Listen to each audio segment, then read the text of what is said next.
So, nakakalito rin, no? Tapos, lagyan natin ng alugbati. Yan. At hayaan na lang po natin yung maluto. Hintay-hintayin lang po natin yung mabilis lang naman din po yan maluto. At ayan po, sa tingin ko luto na po ang ating alugbati. Hindi rin naman po masarap pag overcook ang alugbati. So, sa tingin ko po luto na po ito. Napaka-healthy at napakadali lang po lutuin ito. So yan, ready na po. Titikman na po natin ang iluto po natin.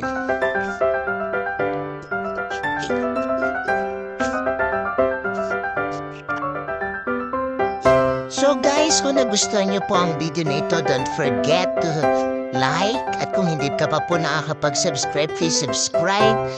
Mag-iwan na rin po kayo ng comment. At kung gusto niyo pong i-share niyo po. Maraming salamat po sa inyo. God bless you all.